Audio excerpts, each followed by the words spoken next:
armar una estructura de juego. El fútbol se acaba de expresar. El fútbol dio su veredicto. Acaban de empatar y el equipo que el fútbol ha resuelto que se quede en primera división es Belgrano. Y el fútbol ha resuelto que sea River, aunque sea dramático, el que tenga que jugar el descenso. Este 26 de junio se cumplen 9 años del día más trágico para River Plate. Y Tiempo Extra te trae el resumen de todo lo que hizo que esa temporada culminara con el descenso del grande argentino. El 26 de junio de 2011, el equipo millonario empató 1-1 con Belgrano de Córdoba y el Monumental fue el escenario que vio al equipo de Núñez perder la categoría por primera vez en la historia. Este se convirtió en uno de los hechos más recordados en la historia del fútbol argentino. Era impensado, parecía totalmente imposible, pero ese 26 de junio, River, el famoso y gran River Plate, descendió a lo que en ese momento se denominaba Primera B Nacional, hoy conocida como Primera Nacional. El 2011 se anunciaba como un año raro para el equipo millonario. Fuertes rumores aseguraban la existencia de una grave pelea, no tan secreta, entre quien era en ese momento el presidente del club, Daniel Passarella, y el presidente de AFA, Julio Grondona. Y si bien es el 26 de junio la fecha que será recordada por siempre como el día en el que River no pudo con Belgrano y perdió la categoría, este trágico hecho para los de Núñez empezó a formarse 3 años antes. Torneo Apertura 2008. Este fue el año en el que River tuvo como DT a Diego Simeone, quien consiguió en su debut el título del Clausura 2008. Y fue quizás ese triunfo el que le dio al Cholo una gran seguridad para iniciar la próxima competencia, aunque muchos aseguran que fue precisamente esa seguridad la culpable de que el entrenador tomara varias malas decisiones que llevaron a terminar su vínculo con el club con una cosecha de apenas 9 puntos y en la última posición de la tabla. Tras la renuncia de Diego Simeone, rápidamente asumió Gabriel Rodríguez, quien en ese momento era el coordinador de las divisiones inferiores del club. Aunque poco podía aportar para componer la difícil situación de River, que lejos estaba de parecerse al de Ramón y mucho menos al de Gallardo. Ese año el equipo millonario cerró el torneo en la última posición, lo que sería el comienzo de la tragedia. La mala campaña y el temido promedio hicieron que River busque rápidamente soluciones, con un recambio que comprendió desde jugadores hasta el entrenador. El primer llamado fue a Pipo Gorosito, que se convirtió en el DT elegido para disputar el torneo 2009. En el torneo Clausura 2009 no solo contaba con un nuevo entrenador, sino que también la dirigencia logró las incorporaciones de Mariano Barbosa y Cristian Fabiani, además del retorno a River de Marcelo Gallardo. No fue para nada un buen campeonato para el millonario, ya que el equipo fue disminuyendo su nivel futbolístico y además se sumó la eliminación en la Copa Libertadores de América y alejaba una nueva participación hasta el año 2015. River terminaba en la 8ª posición, cosechando 27 puntos en 19 encuentros. En la tabla de descensos, River ocupaba la 6ª posición. Una buena para River llegó con la vuelta de 2 ídolos al club.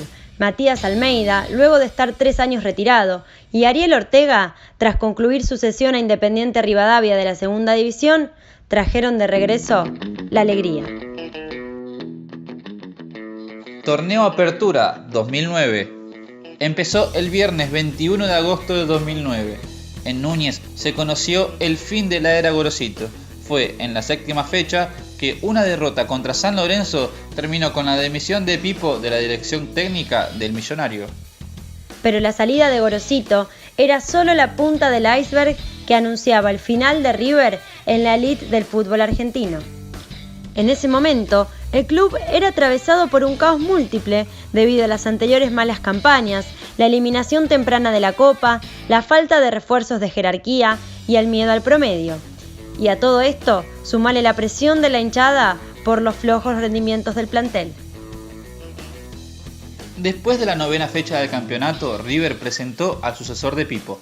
Era el turno de Leonardo Astrada como entrenador del equipo, y fue en ese momento que después de tanto el Millonario volvió a respirar con esperanza.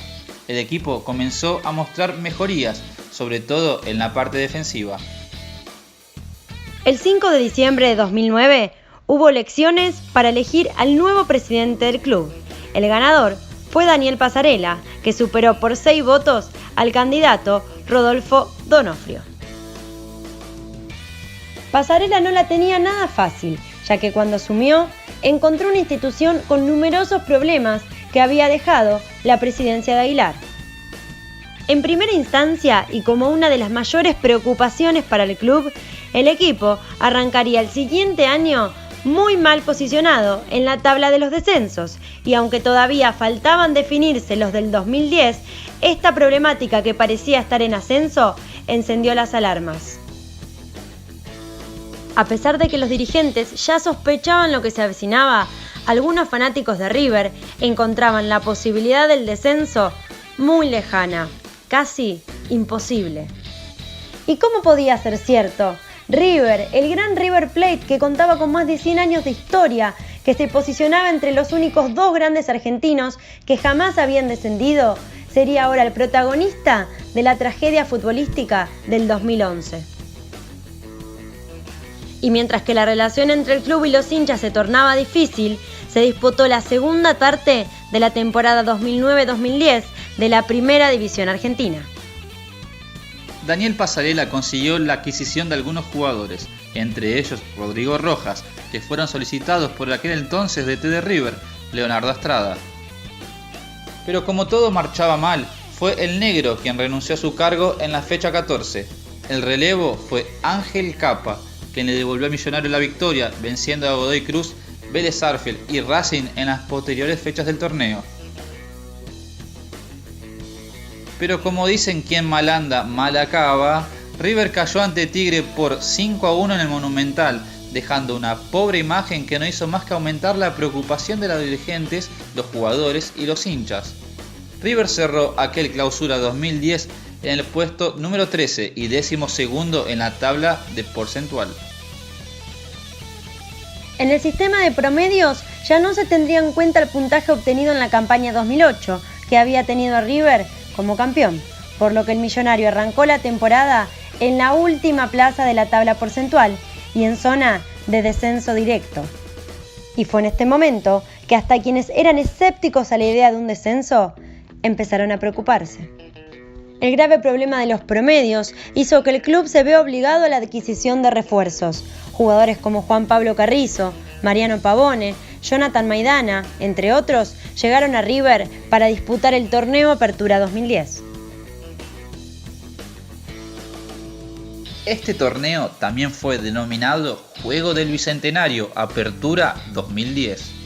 Inició el 6 de agosto del año 2010 y el equipo millonario arrancó esta campaña con el pie derecho. Los dirigidos por Ángel Capa empezaron a recuperar el buen nivel de juego, pero como si todo apuntara al triste final. El capitán del equipo, Matías Almeida, sufrió una lesión durante la fecha 8 y marcó el comienzo del decaimiento del equipo, de tal manera que tanta presión llevó a Ángel Capa a renunciar a su cargo. La dirigencia millonaria se ocupó rápidamente y le dio el lugar de entrenador interino a Juan José López, la semana previa al Superclásico con Boca. JJ López realizó un cambio de táctica y volvió al equipo más defensivo, con una línea de 3 centrales, 2 laterales y con un doble 5. Y para sorpresa de todos, se quedó con los 3 puntos ante el Geneise. Una victoria que, más que por los puntos, fue importante como envión anímico para River, que terminaría ese torneo en la 4ª posición y con 31 puntos ganados.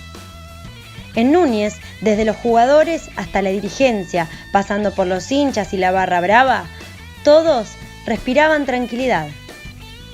Passarella, optimista por sus buenos resultados hasta el momento y con un bajo presupuesto por las deudas económicas que Aguilar había dejado, confirmó a JJ López como entrenador millonario para el siguiente semestre. Y llegó el recordado Clausura 2011. Este año, el objetivo de River estaba muy claro: no descender de categoría. A pesar de los descontentos con la dirigencia, el equipo comenzó el torneo de muy buena manera. incluso llegando a ser puntero en la fecha 9. En la 10ª fecha llegó el empate con Gimnasia de La Plata y luego otra victoria ante Racing, pero después 3 resultados negativos de manera consecutiva dañaron anímicamente al equipo. River cayó en picada, la presión era tan grande que de los últimos 21 puntos posibles, River sumó 4 puntos. El final del torneo Clausura 2011 encontró al Millonario condenado a jugar la promoción. River y Belgrano se veían obligados a jugar la promoción en partidos de ida y vuelta. El Pirata cordobés llegaba a esta instancia al quedar ubicado cuarto en el acumulado final de la B Nacional, mientras que el Millonario quedó ocupando la primera plaza de promoción.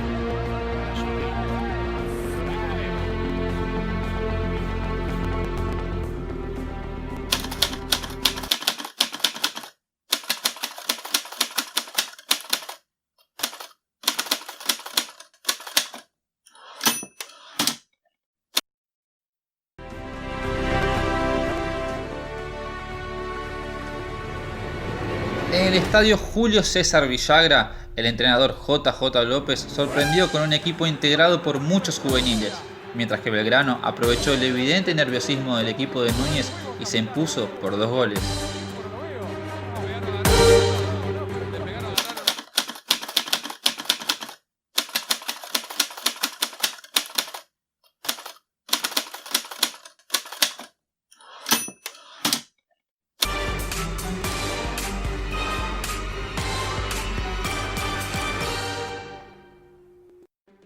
Esta vez en Buenos Aires, apenas a 5 minutos de juego, llegó el gol de River. Mariano Pavone dejaba al Millonario a solo un tanto de la ansiada permanencia en Primera División. Pero cuando la presión, la desesperación y la ansiedad dominaban una final que marcará la historia del club, se toman decisiones erróneas. Y en un conjunto de estas, producto del lógico nerviosismo, culminó con un gol de Belgrano a los 16 minutos del segundo tiempo, y era Guillermo Farré el que con un empate marcaba el desenlace más triste de la historia para River Plate.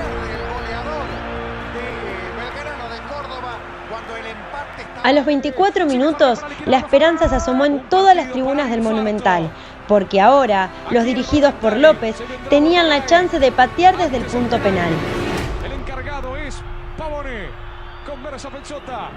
Pero sería el arquero Lave quien ahora le quitaba el sueño del grito del gol y aumentaba la desesperación de los hinchas que entre llanto y dolor no podían creer lo que se venía para su equipo.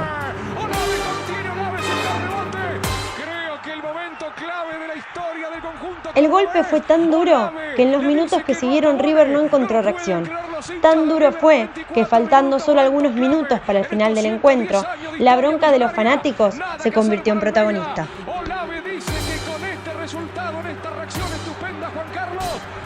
Varios de los hinchas llenos de impotencia al ser testigos de la tragedia futbolística que más golpeó a River, empezaron a ocasionar destrozos en el Monumental, por lo que el partido debió ser suspendido y el resultado empatado sentenció al equipo de Núñez al descenso a la B Nacional y a Belgrano a Primera División.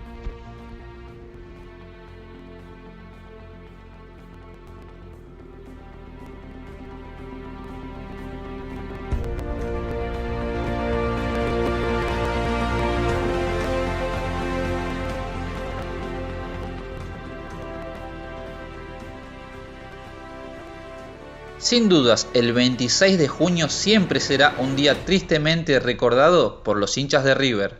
El día en el que no solo el Millonario perdió la máxima categoría del fútbol argentino, sino que también fue el día en el que el caos se adueñó del Monumental y sus alrededores.